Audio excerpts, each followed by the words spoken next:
MCU में Spiderman को सबसे पहले जिस इंसान ने ढूंढा था वो था टोनी स्टार्क। लेकिन क्यों? टोनी को इस बच्चे में ऐसा क्या दिखा कि उसने सोचा कि मैं इस लड़के को मेंटोर करूंगा। गाइस यू ऑल नो कि इसका डूम्सडे में पीटर के ऊपर काफी बड़ा इम्पैक्ट पड़ेगा, क्योंकि डॉक्टर डूम उसके प्रिय गुरुदेव टोनी स्टार्क की तरह दिखेगा।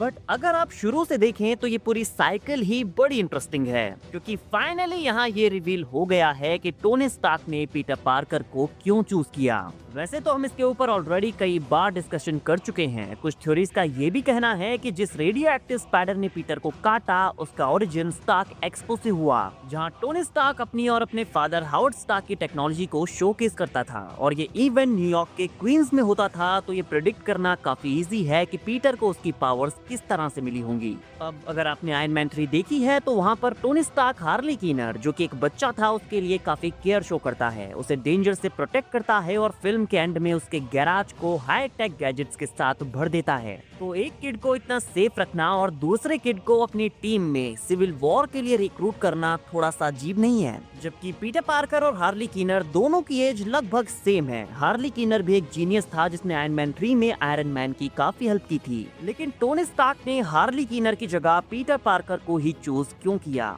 गाइस आपको सिविल वॉर का ये सीन याद है जहां पर एमआईटी की अपनी स्पीच के बाद टोनी स्टार्क मिरियम शार्प से मिलता है, जिसके बेटे की डेथ एवेंजर्स की वजह से हुई थी। उससे बात करने के बाद ये वो मोमेंट था जहां पर टोनी के कैरेक्टर में एक बहुत बड़ा चेंज आता है। उसे अपने एक्शंस के पीछे का रियल गिल्ट फील होता है और उसे फील होता है कि सोकोविया में अल्ट्रॉन ने जो कुछ भी किया अल्टीमेटली उसके पीछे उसी का हाथ है। वो सोचता है कि यहाँ उन्होंने वर्ल्ड को तो बचा लिया, लेकिन इस प्रोसेस में जितने लोगों की जान गई है उसके पीछे भी उन्हीं का हाथ है। और यही रीजन है कि एंड में वो सोकोविया कर्ड्स को साइन कर लेता है। उसने पूरा डेटा एनालाइज किया होगा कि एवेंजर्स ने आज तक कितना डैमेज किया है। उसने सारे रिकॉर्ड्स को छान किया होगा, सारे बैटल्स को रिवाइंड किया होगा जहां जहां एवेंजर्स ने लड़ाइयां लड़ी थी। शुरुआत की होगी उसने बैटल ऑफ न्यूयॉर्क के साथ, और इन्वेस्टिगेशन के दौरान उसे यहाँ पर एक नाम दिखाई दिया होगा, पीटर पार्कर। और उससे यहाँ पर पता लगा होगा कि पीटर पार्कर के दोनों पेरेंट्स के डेथ के पीछे एवेंजर्स का हाथ है। इस बैटल के दौरान एवेंजर्स ने दुनिया को तो बचा लिया, लेकिन पीटर पार्कर से उसके पेरेंट्स को छीन लिया।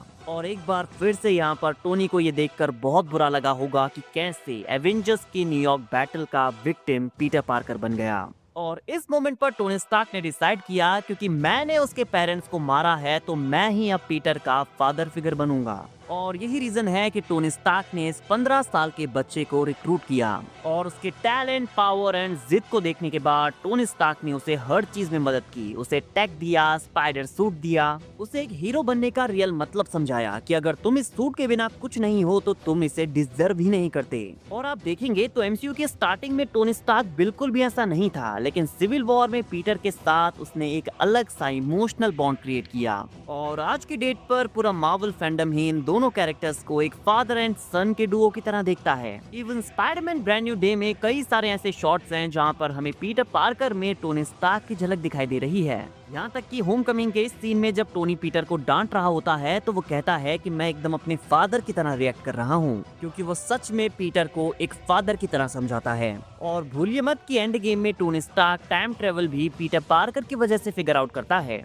एंड गेम में जब कैप्टन अमेरिका टोनी से टाइम ट्रेवल के बारे में बात करता है तो टोनी और पीटर की ये फोटो देखकर टोनी स्टार्क कन्विंस होता है कि उसे ये करना है, उसे ये पीटर के लिए करना है। और अब डूम्सडे में ये दोनों चेहरे एक बार फिर से आमने सामने होंगे। और क्योंकि डॉक्टर डूम टोनी स्टार्क की तरह दिखता है तो पीटर पार्कर के ऊपर इसका काफी बड़ा इम्पैक्ट पड़ने वाला है। रिपोर्ट्स के अकॉर्डिंग स्पाइडरमैन डूम्सडे में अपीयर नहीं होगा, तो शायद ये सच हो और सीक्रेट वॉर्स में हमें इन दोनों कैरेक्टर्स का आमना सामना देखने को मिले।